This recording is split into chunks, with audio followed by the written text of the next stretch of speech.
நான் ஃபிளிப்பிங் பத்தி பேசினாலே எனக்கு மோஸ்ட் காமனா எல்லார்கிட்ட இருந்து வர கொஸ்டின் என்ன அப்படின்னா, ப்ரோ நான் வந்து சேல்ஸ் பண்றதா, ஹவுஸ் சேல் பண்றதா, அப்படி இல்லைன்னா ஃபிளிப்பிங் ரெண்டல் ப்ராப்பர்ட்டி வந்து ஃபிளிப் பண்றதா அப்படின்னு கேட்பாங்க. நான் எப்பயுமே எல்லாருக்குமே சஜஸ்ட் பண்றது டூ போத் அப்படின்னு தான் நான் சொல்லுவேனே. ஏன் அப்படின்னா நம்மளுக்கு இது இல்லைன்னா இது வரும், இது இல்லைன்னா இது வரும், ரெண்டுமே ஒன்று தான். இதுவும் வீடு தான், இதுவும் வீடு தான். இது வந்து சேல் பண்றாங்க, இது வந்து ரெண்டல் ப்ராப்பர்ட்டி வந்து நம்ம ஃபிளிப் பண்ண போறோம், அவ்வளவுதான். ஸோ நம்ம வந்து நான் எப்பவுமே வந்து ஃபர்ஸ்ட் ஃபிளிப் ஹவுசஸ்ல வந்து ஃபோக்கஸ் வைங்க சேல் பண்றதுக்கு, பிகாஸ் பிகர் கமிஷன். இது வந்து சின்ன அமௌண்ட்னால கொஞ்சம் சீக்கிரமா வைக்கிறதுக்கு சான்சஸ் இருக்கு அப்படின்றது நான் சொல்லுவேன். ரெண்டலுக்கும் சீக்கிரமா வரவங்க இருப்பாங்க. சோ அப்படிதான் நான் சொல்லுவேன். பட் நிறைய பீப்புளுக்கு வந்து ப்ரோ எனக்கு இது தோணல, எனக்கு இது இல்ல அப்படின்ற மாதிரி சொல்லிட்டே இருக்கும்போது எனக்கு ஒரு ஐடியா வந்துச்சு, why I should not make a video about this அப்படின்றது. வீடியோ என்னன்னா pros and cons about selling houses, pros and cons about rental properties இது பத்தி நான் சொல்றேன். சோ உங்களுக்கு ஒரு ஐடியா கிடைக்கும், ஓகே இதெல்லாம் இருக்கா நம்ம பண்ணலாமா அப்படின்னு சொல்லி. சோ நான் வந்து இது பண்ணுங்க இது பண்ணுங்கன்னு சொன்னாலும் some people take like okay பண்ணலாம் பண்ணலாம் அப்படின்ற மாதிரி எடுத்துக்கிறீங்க. சோ ப்ரோஸ் அண்ட் கான்ஸ் தெரிஞ்சுச்சுன்னா ஓகே எனக்கு இந்த ஏரியால எனக்கு இது கான்ஸ் வந்து எனக்கு செட் ஆகிற மாதிரி தெரியுது, சரி ஓகே நம்ம பண்ண வேணாம். ஸோ இந்த ஏரியால எனக்கு வந்து ப்ரோஸ் வந்து இது ஓகேவா தெரியுது, ஸோ நம்ம இதை ட்ரை பண்ணலாம் அப்படின்ற மாதிரி எல்லாருக்கும் ஒரு தாட் வரும். ஸோ அதனால இந்த வீடியோ ஃபுல் அண்ட் ஃபுல் வந்து ஹவுஸோட ப்ரோஸ் அண்ட் கான்ஸ், ரெண்டல் ப்ராப்பர்ட்டியோட ப்ரோஸ் அண்ட் கான்ஸ் மட்டும் தான் எனக்கு தெரிஞ்சது நான் உங்களுக்கு சொல்றேன். So first full and full நம்ம வந்து சேல் சைட்ல போயிடலாம், வீடு விற்கிற சைட்ல வந்து போயிடலாம். அதுல வந்து ஃபர்ஸ்ட் கான்ஸ் போத்தலாம். ஸோ கான்ஸ் அப்படின்னா எனக்கு தெரிஞ்ச 4 பாயிண்ட் நான் சொல்றேன். So first one is new client. ஒரு வீடு முடிச்சிட்டோம், இன்னொரு வீடு நம்ம வந்து இன்னொரு கிளைண்ட் தான் பிடிக்கணும். ஸோ அது வந்து ரொம்ப கஷ்டமா இருக்கும். இது ரெண்டல் அப்படி கிடையாது. அந்த வீடு வந்து டக்குன்னு ஒரு வருஷம் இருந்துட்டு அதுக்கப்புறம் அதே கிளைண்ட் உங்களுக்கு ஃபோன் பண்ணலாம், வேற வீடு கேட்கலாம் அப்படின்னு சொல்லி இந்த மாதிரி இருக்கும். இவர் வந்து மோஸ்ட் ரேர்லி ஒரு 10க்கு 2 பேர் அப்படிதான் வந்து இன்னொரு வீடு வாங்கி அது வாடகை கூடணும், இல்ல இன்னொரு வீடு எங்க கசின்ஸ் கேட்கறாங்க அப்படின்னு சொல்லுவாங்க. தவிர மோஸ்ட் ரேர் தான். ஒருத்தர் வீடு வாங்கிட்டா அது வேலை முடிஞ்சிடும், அதுக்கப்புறம் நீங்க வேற கிளைண்ட் தேடணும். ஸோ அந்த தேடுற ப்ராசஸ் மட்டும் தான் இது கஷ்டம். ஸோ அதுதான் ஃபர்ஸ்ட் பாயிண்டா நான் சொல்றேன். ஸோ நம்ம மார்க்கெட் டிராப் எங்க ஏரியால வந்து நான் பார்த்து வந்து இது மோஸ்டா நான் நோட்டீஸ் பண்ணேன். வர கஸ்டமர்ஸ் கிட்ட இருந்து இந்த ஒரு வார்த்தை நான் எப்பயுமே கேட்டே இருப்பேன். ஒரே ஒரு எக்ஸாம்பிள் சொன்னா, இந்த ஏரியால வந்து ஒரு ஃபேக்டரி இருக்கு. சோ அதை சுத்தி ஒரு கொஞ்சம் சரௌண்டிங்ல வந்து இருக்கிற ஏரியால வந்து காசு ரொம்ப கம்மியா வரும், யாருமே வாங்க மாட்டாங்க. ஃபர்ஸ்ட் ரீசன் ஏன்னா அந்த ஃபேக்டரி ஸ்மெல், சோ அந்த மாதிரி எல்லாம் சொல்லிட்டு இருப்பாங்க பொல்யூஷனுக்காக. அந்த மாதிரி நான் நிறைய கேட்டுட்டே இருந்தேன். செகண்ட் ரீசன் என்னவா இருக்கும்னா, இந்த ஏரியால தண்ணி இல்லைன்னா வேல்யூ ரொம்ப கம்மியா இருக்கும். சோ நம்மளால வந்து இதெல்லாம் பண்ணவே முடியாது. இப்போ நெக்ஸ்ட் டைம் ஒரு ஏரியா நல்லா இருக்கு, ஒரு நல்லா போயிட்டு இருக்கு, நல்ல ரேட்ல போயிட்டு இருக்கு, திடீர்னு வந்து அந்த ஏரியால ஏதோ ஒரு ஃபேக்டரி வருது அப்படின்னு சொல்லி நம்ம கேட்டோம்னா, நான் வந்து இந்த மாதிரி கேட்டிருக்கேன். சோ அந்த மாதிரி ஒரு ஏரியா பக்கத்துல ஒரு லைக் 5 to 10 கிலோமீட்டர்ஸ் தள்ளி ஒரு ஃபேக்டரி வருது அப்படின்னு சொல்லி, சோ அந்த ஏரியாவோட டக்கு டக்கு டக்குன்னு விற்க ஆரம்பிச்சாங்க. ஏன் அப்படின்னா அந்த ஃபேக்டரி வந்துச்சுன்னா இவங்களுக்கு வந்து இது விற்காது, ரேட்டு கம்மியாயிடும், ஏன்னா விற்கிறது கஷ்டமாயிடும் அப்படின்னு சொல்லி நிறைய ப்ராசஸ் இருக்கு. சோ இதெல்லாம் நம்மளால கண்ட்ரோல் பண்ண முடியாது. சோ இது ஒரு கான் தான். இப்போ லெஸ்டேக் உங்களுக்கு வந்து அந்த ஏரியால இருக்கு, ஒரு 2-3 வீடு தெரியும், திடீர்னு ஒரு ஏதோ ஒரு ப்ராப்ளம், நான் ஒரே எக்ஸாம்பிள் தான் சொல்றேன், there are so many examples. திடீர்னு அந்த மாதிரி ஃபேக்டரி வருது பட்சத்துல அந்த ஏரியால அடி வாங்கும். சோ இந்த மாதிரி நிறைய மார்க்கெட் டிராப்ஸ் இருக்கும், அப் அண்ட் டவுன்ஸ் இருக்கும். இது வந்து நீங்க அப்டேட்டட் இல்லைன்னா கொஞ்சம் கஷ்டம். நம்பர் 3, இதுதான் எனக்கு கொஞ்சம் காண்டான கான், ஹையஸ்ட் காம்படிஷன். இதுலதான் ரொம்ப காம்படிஷன் இருக்கும். ஏன் அப்படின்னா, இப்போ சிம்பிள் எக்ஸாம்பிள் நான் சொல்றேன். நான் வந்து நீங்களும் நானும் வந்து சேம் ஃபிளிப்பிங் ஹவுசஸ் பண்றேன். நான் வந்து ஒரு 10-20 வருஷமா பண்றேன், ஓகேவா. எனக்கு ஒரு 45 வயசுன்னு வச்சுக்கோங்க, நான் பண்றேன். ஸோ எனக்கு வந்து நான் எப்படி பண்ணிருப்பேன், எல்லார்கிட்டும் பேச்சு வேர்ட் ஆஃப் மவுத்ல கொடுத்து, இல்ல நெட்வொர்க் பில்ட் பண்ணி, அங்க கஷ்டப்பட்டு இங்க கஷ்டப்பட்டு அவர்கிட்ட வேலை பண்ணி, அவர்கிட்ட இருந்து வேலை பண்ணிட்டு, அவர் கூட கொஞ்சம் ஃப்ரெண்ட்ஷிப் பில்ட் பண்ணிட்டு, இவர்கிட்ட வேலை செஞ்சு இவர்கிட்ட ஒரு ஃப்ரெண்ட்ஷிப் பில்ட் பண்ணிட்டு, அப்படின்னு சொல்லி நான் ஒரு நெட்வொர்க் பில்ட் பண்ணி கிளைண்ட்ஸ் எல்லாம் கூட்டிட்டு வருவேன். சோ இப்போ திடீர்னு இன்னொரு சல்மான், இப்போ அது வந்து வயசான சல்மான், இது வந்து யங் சல்மான் வரான்னு வச்சுக்கோங்க.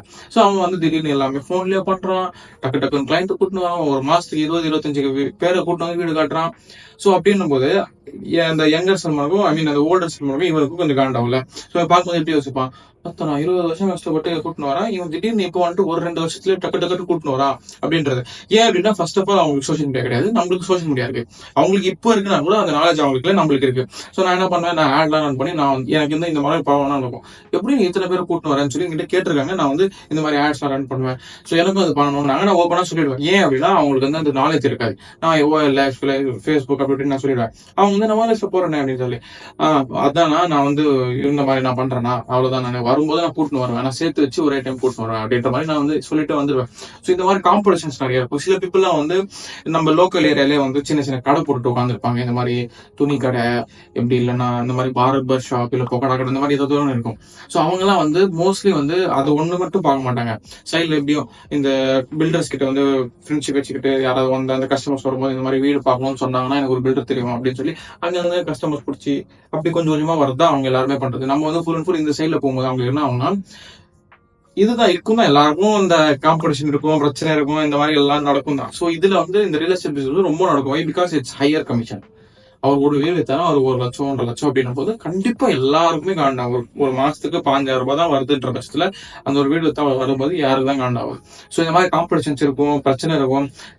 பிரச்சனைன்ற சென்ஸ் பிரச்சனை செகண்டரி வச்சுக்கலாமே, காம்படிஷன் தான் ரொம்ப அதிகம். எப்படின்னா இப்போ நீங்க ஒரு வீடு காட்டுவீங்க, அதே வீடு மத்த நிறைய பேர் காட்ட ஆரம்பிச்சுப்பாங்க. எனக்கு இதுதான் காம்படிஷனாலதான் என்னோட இதுவே அடி வாங்குதுன்னு நான் நினைக்கிறேன். நான் போய் ஒரு வீடு காட்டுறேன், ஒரு வாரம் கழிச்சு போய் பார்த்தா அந்த வீடு வித்துச்சுன்றாங்க. கேட்டா இன்னும் இவருக்கு வித்தாருன்றாங்க. அப்படி யாருன்னு எனக்கு தெரியல, அப்ப பத்தி எனக்கு கேட்டது கூட கிடையாது. ஏதோ பக்கத்து ஒரு 5-6 கிலோமீட்டர்ல இருந்து வந்து வித்தாருன்றாங்க. சரி ஓகேன்னு சொல்லி ஒரு வீடு அப்படிதான் சின்ன வீடு ஒண்ணு பார்த்திருந்தோம். அது இட்ஸ் லைக் அது 25 lakhs தான். ஸோ அது வந்து நான் வந்து பேசி ஒருத்தர்கிட்ட இது பண்ணி அவங்க வந்து ஒரு வீக் கழிச்சு நான் கண்டிப்பா வரப்பா சண்டே வரேன். சரி ஓகே சண்டே வாங்க, சண்டே கூட்டு வீடுலாம் காட்டிட்டு ரேட் பேசலாம்னு சொல்லி ஓனர் ஃபோன் பண்ணா, அந்த வீடு 3 நாள் தான் அட்வான்ஸ் பண்ண போனாங்க அப்படின்றாங்க. ஸோ என்ன ஆகுதுன்னா நம்மளுக்கு காம்படிஷன் அதிகமாயிட்டே போகும்போது நம்மளுக்கு இது காண்டாயிடும். ஆனா பண்ணினா யூஸ் அப்படின்னு சொல்லி எங்க ஏரியா வந்து கொஞ்சம் சின்னதா நிறைய பீப்புள், நான் வந்து ஓனர்ஸ் நிறைய பீப்புள் கேட்டு சொல்லியிருக்கேன், யார் வந்தாலுமே வீடு பார்க்க 95 to 90% வந்து புரோக்கர்ஸ் தான் கூட்டு வராங்க. 5% தான் கஸ்டமர்ஸே தனியா வருது. ஸோ அவ்வளவு பேர் ஆயிட்டு இருக்காங்க. ஸோ நம்மளுக்கும் கட்டுப்படி ஆகல அப்படிதான் அப்படின்றது நான் கேட்டிருக்கேன். So third point is higher commission. So number 4 time investment. So இதுவும் ஒரு கைண்ட் ஆஃப் கான் அப்படின்னு தான் நான் நினைப்பேன். ஏன் அப்படின்னா லெட்ஸ் டேக் வந்து ஒரு பர்சனுக்கு வந்து வீடு பிடிச்சிருக்கு, அவர் வந்து பாக்குறாரு, பார்த்துட்டு அவங்க ஃபேமிலியில ஒருத்தர் பார்க்கணும், இன்னொருத்தர் பார்க்கணும், ஒரு 4-5 பேர் பாத்துறாங்கன்னு வச்சுக்கோங்க. அந்த வீடு வந்து அவங்க எவ்வளவு நேரம் பாக்கணும்னு நினைப்பாங்க, அவங்க தான் பார்ப்பாங்க. அப்புறம் அவங்க எப்போ வராங்களோ அப்போ நம்ம போய் காட்ட முடியும். ஸோ இந்த மாதிரி நிறைய இருக்கு. லெட்ஸ் டேக் அதே மாதிரி ஒரு 10 கிளையன்ஸ் வராங்கன்னு வச்சுக்கோங்க. அதுல ஒரு கிளையண்ட்டுக்கு ஒரு ப்ரிஃபரன்ஸ் இருக்கும். அந்த மாதிரி வீடு காட்டணும். ஒரு கிளையண்ட் வந்து எங்க மாமா வந்து பார்க்கணும், அவர் வந்து ஜோசியர் அப்படின்ற மாதிரி சொல்லுவாங்க.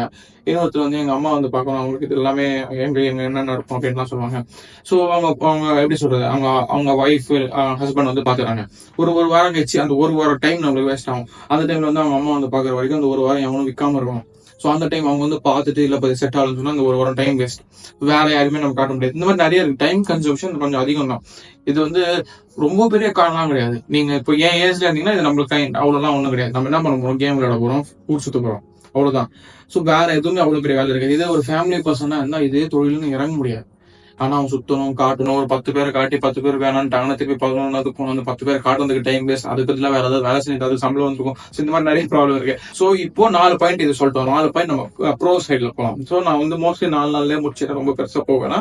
So 4 points of pros in selling houses. Number 1 fast commission. Fast commission அப்படின்னா இப்போ வீடு வித்துருச்சு அப்படின்னா, இப்போ லெட்ஸ் டேக் இப்போ வந்து எப்படி சொல்றது, இது வந்து ப்ரோஸ்லயும் வரும் கான்ஸ்லயும் வரும். ஏன் அப்படின்னா இப்போ வீடு வித்துச்சுன்னா மோஸ்ட்லி நம்மளுக்கு காசு வந்துடும். 90-80% நமக்கு காசு வந்துடும். கஸ்டமர் கிட்ட இருந்து தான் கொஞ்சம் டிலே ஆகும் தருவேன், ஓனர்ஸ் கிட்ட இருந்து வந்துடும். ஏன் அப்படின்னா அவருக்கு அந்த பட்ஜெட் வந்துடும், அதுல இருந்து எடுத்து டக்குன்னு கொடுத்துருவாங்க.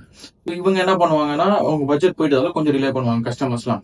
ஸோ அந்த கமிஷன் அந்த டக்குன்னு வந்துடும், இப்படி எப்படின்றதுக்குள்ள வந்துடும். மோஸ்ட்லி கொடுத்துருவாங்க. சில பீப்புள் தான் வந்து அப்படி எப்படின்னு பண்றது. இப்போ ரீசெண்டா நீங்க வந்து ஏதோ ஒரு படமே மணிகண்டனோட படம் குடும்பஸ்தான், அதுல கூட ஒரு வீடு கொடுத்து இடம் ஒண்ணு வித்திருப்பாரு, டேஸ்ட் பண்ணி வெளில வரும்போது காசு கொடுத்துருப்பாங்க. சோ அந்த மாதிரியும் நடக்கும். சோ கான்ஸ் வந்து சொல்லிட்டு அது கூட கம்மியான காசும் தர மாதிரி இருக்காங்க. சோ சொல்லிட்டே போலாம் கான்ஸ் நிறைய. சோ ப்ரோஸா அது இருக்கு. சோ வீடு வித்தோடனே டப்புன்னு கமிஷன் வந்துடும். Second one is upscaling. So upscale அப்படின்றது வச்சுல நான் வந்து என்னோட பாயிண்ட் ஆஃப் வியூ நான் எப்படி பண்ணேன் சொல்றேன். நான் ஒரு வீடு வித்தோடனே எனக்கு ஒரு அமௌண்ட் வந்துச்சுல, சோ அதுல ஒரு 30% எடுத்து நான் வந்து திருப்பி இது ரன் பண்ணணும் அப்படின்ற மாதிரி தான் நான் ட்ரை பண்ணேன்.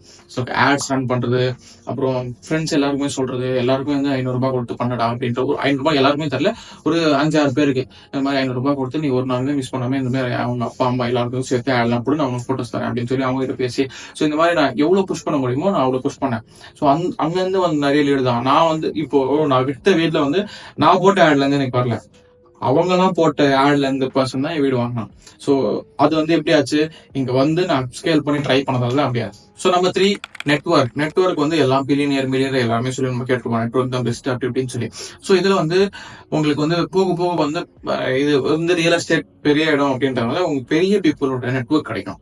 நீங்க நல்லா பண்ணீங்கன்னா அவங்க வந்து உங்ககிட்ட நல்லா பேசுவாங்க. நீங்க வந்து ஒரு மாதிரி வரதே ஒரு நாள் வருது, அப்புறம் சோம்பேறியா இருக்குது, அவங்க போய் காட்டினா காட்டாம இருக்கிறது. என்கிட்ட யாராவது வந்து இப்போ எனக்கு வீடு வேணும் அப்படின்னு என்கிட்ட சொல்லிட்டாங்க, எனக்கு டைமே இல்லை, சுத்தமா டைம் இல்லைன்னா எப்படியாவது நான் அந்த வீடு ஒன்னாவது பிடிச்சி அவங்களுக்கு நான் காட்டிடுவேன். ஒன்னாவது இப்போ என்னோட லைஃப்ல இருந்து நான் லாஸ்ட் வீக் வந்து சொல்றேன், எனக்கு தெரிஞ்சவருக்கு ரொம்ப க்ளோஸ் தான். அவர் வந்து ஒரு வீடு ஒன்று பார்க்கணும், வீடு கூட இல்லை இடம் ஒன்று பார்க்கணும், பார்த்தேன் இந்த பட்ஜெட் தான், அதுக்குள்ள வந்து எனக்கு ஓகே அப்படின்னு சொன்னாரு. எனக்கு வந்து சுத்தமா டைம் இல்லை. நான் வந்து ஒரு ட்ரைனிங் செஷன் போறேன், யூடியூப் பண்றேன், அப்படி இல்லாம வேற வேலை ஒன்று இருக்கு. எனக்கு வந்து டைமே கிடைக்கல. ஸோ நான் வந்து வீடு பார்க்க இந்த டைம் வந்து இந்த டே டைம் தான் பார்க்க முடியும். அந்த டே டைம்ல தான் எனக்கு ட்ரைனிங் செஷனே. என்னால வந்து அதை தாண்டி போக முடியாது. I can't even quit that. பர்மிஷனும் தர மாட்டாங்க. அந்த டைம்ல நான் இருந்தே ஆகும். ஸோ என்ன பண்ணேன்னு நான் சொன்னேன், ஒரு 2 வீக்ஸ் டைம் தாங்க, நான் பண்றேன் அப்படின்னு சொல்லி. எனக்கு சண்டே லீவ். ஸோ சண்டே மட்டும் சாட்டர்டே நைட்டே நான் வந்து அந்த ஓனர் ஃபோன் பண்ணி நான் பேசுறேன். இந்த மாதிரி சொல்லிட்டு இருக்காங்க, எனக்கு டைம் ரொம்ப கிடைக்கல, எனக்கு சண்டே மட்டும் தான் டைம் கிடைக்கும், நீங்க ஏதாவது பண்ணணும்னா அவர் வந்து 24/7 வந்து ஒர்க்கிங் கை தான் அவர். ஸோ வந்து சண்டே நான் ஊருக்கு போறேன், அந்த மாதிரிலாம் பேச மாட்டேன். பாப்பா சண்டே தானே பாத்துக்கலாம், எத்தனை மணிக்கு தான், நீங்க 5 மணிக்கு கால் பண்ணாலும் பரவாயில்ல, நான் ஏஞ்சி வந்துடுறேன் அப்படின்னு. இல்ல 8 மணிக்கு 7 மணிக்கு போகலாம் அப்படின்னாரு. சரி ஓகே அப்படின்னு சொல்லி ஒரு 7:30 போனோம். 2 இடம் பார்த்தேன், ஒரு வீடு பார்த்தேன். அப்படியே 7:30 இருந்து 9:30 வந்து பேசிட்டு அப்படியே வந்துட்டேன். பட்ஜெட் எல்லாமே சொல்லிட்டாரு, எல்லாமே கேட்டு வந்துட்டு டக்குன்னு அவருக்கு ஃபோன் பண்ணி இந்த மாதிரி அடிச்சிருக்கு, இன்னைக்கே வாங்க நான் பார்த்து காட்டிடுறேன், உங்களுக்கு நீங்க யோசிக்கணும்னா நீங்க வந்து அப்புறமா கூட பார்த்துட்டு நீங்க யோசிச்சுட்டு கால் பண்ணுங்க. இது வந்து ஒரு பிளேஸ்ல இருந்து ஒரு டீலர், ஆனா ஒரே பர்சன் தான் 4 வீடு காட்டியிருக்காரு. நான் வந்து ஒரு பர்சன், இவருக்கு 2 சொல்லி தனித்தனியா பிரிச்சுட்டேன். ஸோ அவர் வந்து யாருன்னு தெரியலன்னா அவர் போய் பேச மாட்டார்ல, அந்த மாதிரி. ஸோ அவர் போய் காட்டிட்டு எல்லாமே வந்துட்டோம். இப்போ அவர் வந்து ஒரு 2 to 3 டேஸ்க்கு அப்புறம் ஃபிக்ஸ் பண்ணி ஒரு இடம், அந்த இடம் ஓகேன்னு சொல்லியிருக்காரு. அதுக்கு பட்ஜெட் மட்டும் நான் சண்டே பேசிக்கலாம் அப்படின்னு சொல்லிட்டேன். I will only suggest only one thing is, உங்களுக்கு தெரியலனாலும் பரவாயில்ல, வரலனாலும் பரவாயில்ல, குவிட் பண்ணாதீங்க, அவ்வளவுதான். போயிட்டே இருங்க தெரிஞ்சு யாரா இங்க வந்துட்டே இருக்கான், முடியலனாலும் ஏன்டா அப்படின்னு சொல்லி. எனக்குலாம் அந்த ஓனர் பையன் கூட அதான் வீடு விற்கலையே, வேற ஏதாவது ட்ரை பண்ணலாமேலாம் சொல்லியிருக்காங்க. பண்ணுவோம் வரும் அப்படின்ற, நான் வந்து அது மட்டும் பண்ணலன்னா வேறவும் பண்றேன் வரும் அப்படின்ற அந்த ஒரு மோட்டிவேஷன் எனக்கும் நானே வந்து பில்ட் பண்ணதான் பெரிய விஷயம். ஸோ நம்ம இந்த டைம்ல வந்து இன்னொரு பாயிண்ட் இதுல வந்து அப்படியே வெளில வந்து சொல்றேன். இந்த டைம்ல வந்து I will always suggest you guys to never listen any negative star. அது வந்து ஒரு புற்றுநோய் மாதிரி லைட்டா வந்து ஆவாது அப்படின்னு சொல்லிட்டாங்களே, நம்ம பூஸ்ட் பண்ணி பண்ண முடியாது, ரொம்ப கஷ்டம். ஃபர்ஸ்ட் ஸ்டார்டிங் ஸ்டேஜ்ல வந்து ₹1 பார்த்துருக்க மாட்டோம், எதுவுமே பண்ணிட மாட்டோம். 10 பேர் இல்ல இல்ல இல்ல இல்லன்னு சொல்லும் போது நம்மளுக்கே ஒரு மாதிரி ஓகே ஆவாதோ, நம்மளுக்கு ஆவாதோன்ற மாதிரி அந்த தாட் வந்துச்சுன்னா, so I will suggest always you guys to go and to like பண்ணிட்டே இருங்க. இதுதான் 3வது point, networking. So number 4 is higher commission. இது வந்து ஒரு வீடுன்னு இல்லாம நிறைய இடம் இருக்கு. லெட்ஸ் டேக் கைஸ், இப்போ நம்ம வந்து ஒரு 50 லட்ச ரூபாய் வீடு வந்து 2% வச்சோம்னா நம்மளுக்கு வந்து 1 லட்சம்னு வச்சுப்போம். இதே வந்து ஒரு 5 கோடி 4 கோடி 1 கோடி அப்படின்ற மாதிரி வீடு போனா நம்மளுக்கு ஒரு பர்சன்டேஜ் ஏறிட்டே போகும். That depends on the product, I mean அந்த லொகேஷன் எல்லாமே சேர்த்து. லொகேஷனுக்கு ஏற்ற மாதிரி ப்ராடக்ட்டுக்கு ஏற்ற மாதிரி வேல்யூவும் ஏறும், கமிஷனும் ஏறும். ஸோ இதுதான் ப்ரோஸ்ல வரும். ஸோ இது வந்து வீடுக்கு வந்து விற்கிறதுல வச்சிடும். இப்போ வந்து ரெண்டிங் சைடு போயிடலாம். ரெண்டிங் சைட்ல வந்து ஃபர்ஸ்ட் ப்ரோஸ் பார்த்துடலாம். Number 1 same client. இப்போ வந்து ஒரு பர்சன் வந்து அதே சொன்ன மாதிரி இப்போ ஒரு வீடு பார்த்துட்டாரு, அவருக்கு வந்து அந்த ஏரியா பிடிக்கலன்னு வச்சுக்கோங்க, ஒரு 6 மாசம் 1 வருஷம் கழிச்சு திருப்பி வந்து வேற இடத்துக்கு மாறணும், இல்ல லொகேஷன் மாறுது அப்படின்ற போது உங்ககிட்ட கேட்பாங்க. அப்படி இல்லைன்னா அவங்க ஃப்ரெண்டுக்கு யாராவது, இப்போ லெட்ஸ் டேக் எனக்கும் என் ஃப்ரெண்டு வந்து ஒரே ஊர் தான். இப்போ நான் சென்னையில போய் ஒர்க் பண்ண போறேன், அங்க ஒரு ப்ரோக்கர் பிடிச்சி ஒரு வீடு பிடிச்சிட்டேன். இப்போ என் ஃப்ரெண்டு திடீர்னு 6 மாசம் கழிச்சு அவனும் வரான்.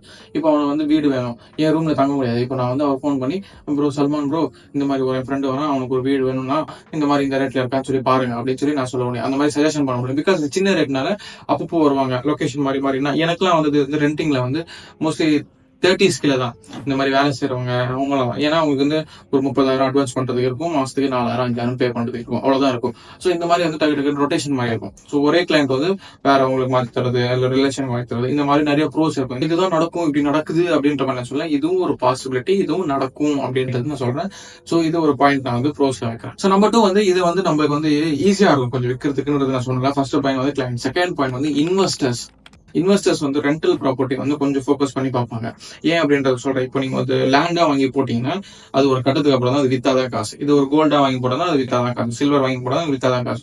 இது ஒரு வீடு வாடகை கூடுற மாதிரி ஒரு வீடு பாக்குறாங்க அப்படின்னா அவங்க வந்து ஒரு ஓகே 50 லட்சமா 3 வீடு இருக்கா, ஓகே ஒரு வீட்டுக்கு 3,500 4,000 வருதா, ஓகே மாசத்துக்கு நம்மளுக்கு 12,000 வருதுன்னு வச்சுக்கோ.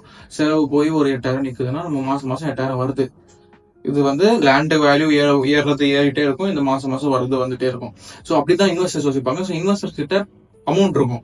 ஸோ இது விற்கிறது கொஞ்சம் ஈஸியா இருக்கும். ஸோ இது வந்து ஒரு பெரிய ப்ரோஸ். இது வந்து நீங்க வந்து இந்த நெட்வொர்க் பண்ணிட்டு இருந்தீங்கன்னா இது வந்து தெரிய வந்துடும். நான்லாம் வந்து எனக்கு யாராவது வந்து பெரிய பட்ஜெட் இடம்லாம் சொன்னாங்கன்னு வச்சுக்கோங்க, அந்த 1 கிட்டலாம் நான் வந்து பில்டர்ஸ் கிட்ட தான் போவேன், இந்த கஸ்டமர்ஸ் கிட்ட தான் போக மாட்டேன். பில்டர்ஸ் கிட்டலாம் போயிட்டு இந்த மாதிரி பெரிய இடம் இருக்கு, வீடெல்லாம் இருக்கு, யோசிங்க அப்படின்னு சொல்லி நான் அந்த மாதிரி பேசுவேன். அது விற்கல, இந்த மாதிரி எதுவும் விற்கல, நான் அந்த மாதிரி ட்ரை பண்ணியிருக்கேன். Because some people use to think like இப்போ வேணாம் அப்போ வேணாம்னு சொல்லி. ஆனா ஒரே ஒருத்தர் மட்டும் பார்த்தாரு, பேசினாரு, அந்த பட்ஜெட் ஃபிக்ஸ் ஆகாததால அவர் வாங்கல. அது ஃபிக்ஸ் ஆயிருந்தா வாங்கியிருப்பாரு. ஸோ இந்த மாதிரிலாம் நீங்க வந்து பெரிய பெரிய இன்வெஸ்டர்ஸ் வந்து ரெண்டல் ப்ராப்பர்ட்டிஸ் வந்து கொஞ்சம் ஃபோக்கஸ் வைப்பாங்க. ஈவன் குடோன்ஸ் இருக்கட்டும், ஷாப்ஸ் இருக்கட்டும், இந்த மாதிரிலாம். நான் வந்து எங்க ஏரியால வந்து ஐ மீன் ஆமா எங்க பக்கத்துல தான் ஒரு பெரிய பில்டிங் ஒன்று கட்டுறாங்க. அதுல எப்படியும் வந்து ஐ திங்க் 30-40 கடை இருக்கும்னு நினைக்கிறேன். ஸோ அது வந்து எத்தனை பேர் எப்படி யோசிப்பாங்கன்றது எனக்கு தெரியல. அவரு வந்து அது மந்த்லி வரும் தான் வச்சிருப்பாங்க. ஆனா அவர் மட்டும் தனியாக கட்டலையும் இன்வெஸ்டர்ஸ் வச்சு கட்டிருக்காங்க. ஸோ இன்கம் வருது, மந்த்லி இன்கம் ஃப்ளோ. ஸோ அந்த மாதிரி இன்வெஸ்டர்ஸ் வந்து இந்த ரெண்டல் ப்ராப்பர்ட்டில ரொம்ப ஃபோக்கஸ் வைப்பாங்க ரேதர் தென் இந்த இடம் அப்படிலாம். ஓகேங்களா, உங்களுக்கு புரியும்னு நினைக்கிறேன். புரியலைன்னா உங்களுக்கு ஏதாவது டவுட் இருந்தா கமெண்ட்ல கேளுங்க, அப்படி இல்லைன்னா டெக்ஸ்ட் பண்ணுங்க, நான் உங்களுக்கு ரிப்ளை பண்றேன். நம்பர் 3 ப்ரோஸ்ல வந்து பார்த்தோம்னா இட் செல்ஸ் குவிக். ரொம்ப சீக்கிரமா வெத்துரும். இந்த வீடுன்ற மாதிரி இருக்காது. எங்க அம்மா பார்க்கணும், எங்க அப்பா பார்க்கணும், பெரியம்மா பார்க்கணும், எங்க தாத்தா பார்க்கணும், இவரை பார்க்கணும், அவரை பார்க்கணும், இதெல்லாம் அழுக்கணும், அந்த பத்திரம் எல்லாம் பார்க்கணும் அப்படின்னு சொல்லி ரொம்ப பெரிய ப்ராசஸ் போய் விற்கல அப்படின்னா நம்மளுக்கு காண்டாயிடும். ஸோ இந்த வீடு எல்லாம் அப்படி நடக்காது. வருவாங்க, பார்ப்பாங்க, ஓகே பிடிச்சிருக்கு, அங்கே அட்வான்ஸ் பேசுவாங்க, அங்கே ரெண்ட் பேசுவாங்க, முடிச்சு அவ்வளவுதான், டக்குன்னு முடிஞ்சிடும். இது வந்து ஒரு 1 டே டைம்னா இது வந்து 1 month time, 1 week time, 2 week time அப்படி எடுக்கும். ஸோ அதுதான் டிஃபரன்ஸ். ஸோ இங்க வந்து சீக்கிரமா விற்கும், இங்க விற்காது, அவ்வளவுதான் சிம்பிள். ஸோ நம்பர் 4 இஸ் இது நம்மளுக்கு வச்சுக்கலாம் மல்டிபிள் மணி அப்படின்றது சொல்றேன். இப்போ வந்து வீடு மட்டும் வித்துட்டோம்னா அது மட்டும் தான் வரும். ஸோ இதே நம்ம வந்து ரெண்டல் சேர்த்து வித்துனா சின்ன பர்சன்டேஜ் அமௌண்ட்டும் நம்மளுக்கு வரும். ஸோ கஸ்டமர் அந்த வீடு கட்டியிருக்காரு அவருக்கும் வந்து உங்ககிட்ட ஒரு கனெக்ஷன் கிடைக்கும். இன்னொரு டைம் வீடு காலி ஆச்சுன்னா அவரே கால் பண்ணி வீடு காலியா இருக்குன்னு சொல்லுவாங்க. நம்ம வந்து வீடு அப்படின்னா இப்போ லெட்ஸ் டேக் அந்த பில்டர் வந்து கட்டி அவர் வந்து சொல்றதுக்கு ஒரு 6 மாசம் எடுக்கும். இங்க அப்படி கிடையாது. வீடு வித்துச்சுன்னா டப்பு உங்களுக்கு இன்ஃபர்மேஷன் வந்துட்டே இருக்கும். லெட்ஸ் டேக் லைக் 1 மாசத்துல இருக்குது, இல்ல 1 வருஷத்துல இருக்குது. அது நம்ம இது பண்ண முடியாது. இங்க வந்து 6 மாசம், 1 வருஷம் அந்த மாதிரி நம்மளுக்கு டிஃபரன்ஸ் கிடைக்கும். பட் என்னன்னா இங்க காம்படிஷன் அதே இருக்கும், இங்க கம்மியா இருக்கும். யாரும் வந்து ரெண்டில் அவர் ஃபோக்கஸ் பண்ண மாட்டாங்க, பெரிய ஆட்கள்லாம். ஆனா 5000க்கு யாரா சுத்தணும்னு சொல்லி நம்மளுக்கு 5000 ரூபாய் தேவைப்படும். நான்லாம் வந்து 5000 1000 ரூபாய் நான்லாம் ட்ரை பண்ணுவேன். ஏன்னா இந்த ஏஜ்ல எவ்வளவு முடியுமோ சேர்த்து வச்சு நம்ம ஒண்ணு பண்ணணும்ன்றது என்னோட மைண்ட் செட். கான்ஸ் அப்படின்னு பார்த்தோம்னா நிறைய கான்ஸ் இல்ல, சில கான்ஸ் நான் சொல்றேன். Number 1 is lower commission. So இதுல வந்து வீடு வித்தோம் நம்மளுக்கு 1 lakh 2 lakh அப்படி வரும். இதுல அவ்வளவு வராது. ஒரு சில பர்சன்லாம் வந்து ஒருத்தர் கூட்டணும் 1000 ரூபாய் தான் தருவேன், 500 ரூபாய் தான் தருவேன். சில பீப்புள்லாம் வந்து அட்வான்ஸ்ல வந்து உனக்கு 5000 ரூபாய் கொடுத்துறேன், இல்ல வாடகை 1 மாசம் வாடகை உனக்கு கொடுத்துறேன். சில பீப்புள்லாம் வந்து நீ கூட்டணும் பார்த்துக்கலாம் பசிக்கலாம் அப்படின்னு சொல்லி ஒரு 5000 ரூபாய் 6000 ரூபாய் அவங்க இஷ்டத்துக்கு அவங்க கொடுப்பாங்க. ஸோ இது வந்து நம்ம ஃபிக்ஸ் பண்ற மாதிரி இருக்காது. நம்ம ஃபர்ஸ்டே பேசணும்னாலும் மேக்சிமம் எனக்கு தெரிஞ்சு 5000 தாண்டினதே கிடையாது. இந்த ரெண்டல் ப்ராப்பர்ட்டிஸ் ரொம்ப கஷ்டம். ஒரு ஏர்லி தான் 6000 8,000 அப்படிலாம் பெரிய வீடா இருந்துச்சு. ரொம்ப மாசமா வெயிட் பண்ணிட்டு இருந்தாங்கன்னா அவங்க கொடுத்துருவாங்க. இவங்க வந்து வருது பாத்துக்கலாம் அப்படின்ற மாதிரி கேரக்டர் இருந்தாங்கன்னா 2000 மாதிரி தாண்ட மாட்டாங்க. ஸோ இது வந்து ரொம்ப லோ கமிஷன் தான். So number 2 sells super quick. நான் சொல்லியிருந்தேன்ல அதே மாதிரி தான் நம்மளுக்கு வந்து மல்டிபிள் இன்கம் டப்பு கால் வரும்னு சொல்லி அதே மாதிரி இங்கேயும் டப்புன்னு வந்து வீடு வித்துரும். ஏன்னா நிறைய பீப்புள் வந்து ரெண்டல் ப்ராப்பர்ட்டிஸ் இப்போ லொகேஷன் வைசஸ் பார்ப்போம். இப்போ கோயம்புத்தூர்லாம் வந்து வேலைக்கு போறவங்க எல்லாம் இருப்பாங்க, டக்கு அங்கெல்லாம் வந்து வீடு வித்துரும். சென்னை சைட்லாம் போனோம் டக்குலாம் வீடு வித்துரும். எங்க சைட்லாம் வந்து அவ்வளவு பெரிய வேலை சைட்லாம் கிடையாது. பட் இங்க வந்து கொஞ்சம் ஸ்லோ தான். நான் கேள்விப்பட்டது வரைக்கும் சென்னை சைட்லாம் வீடு தேடுறது கொஞ்சம் கஷ்டமா இருக்குன்றது என் ஃப்ரெண்ட் எல்லாம் சொன்னாங்க. தேனுண்டா பார்க்கலாம் அப்படின்னு சொல்லி. அது கிடைச்சாலும் பட்ஜெட் கொஞ்சம் அதிகமா இருக்கிற மாதிரி. ஸோ இந்த மாதிரி எல்லாம் வந்து வீடு வந்து டக்குன்னு வித்துரும். ஸோ இதுதான் கான்ஸ் சைட் போலாம் அப்படின்னு பார்த்தோம்னா. ஸோ அவ்வளவுதான் ப்ரோஸ் அண்ட் கான்ஸ். இதை வச்சு உங்களுக்கு ஒரு கிளாரிபிகேஷன் கிடைச்சிருக்கும். சரி ஓகே நம்ம இது பண்ணலாம், சரி ஓகே நம்ம இது பண்ண வேணாம் அப்படின்னு சொல்லி. ஸோ அதை வச்சு நீங்க ட்ரை பண்ணுங்க. If you are doing only flipping தாண்டி இது வந்து நீங்க சும்மா பாத்துருந்தீங்கன்னா ஃபைன். இல்ல ஃபிளிப்பிங் பண்றீங்கன்னா இதை பத்தி எல்லாம் பாத்துக்கோங்க, அவ்வளவுதான். வேற ஏதாவது டவுட்ஸ் கிளியரிட்டி வேணும் அப்படின்னு நினைச்சீங்கன்னா கமெண்ட் பண்ணுங்க, இல்லைன்னா வந்து இன்ஸ்டாகிராம் டெக்ஸ்ட் பண்ணுங்க. ஸோ இதை தாண்டி உங்களுக்கு வந்து நல்லா இதை பத்தி ஃபிளிப்பிங் தெரிஞ்சுக்கணும், நானும் ஏர்ன் பண்ணணும்னு நினைச்சீங்கன்னா என்னோட ஃபிளிப்பிங் கோர்ஸ் நான் லான்ச் பண்ணிருக்கேன். லிங்க் டிஸ்கிரிப்ஷன் இருக்கு, நீங்க ஜாயின் பண்ணிக்கலாம். ஸோ அவ்வளவுதான். வீடியோ ஒரு தடவை ஸ்கிப் பண்ணா பாத்தீங்கன்னா thank you so much. Next video பார்க்கலாம். பாய். செஸ்.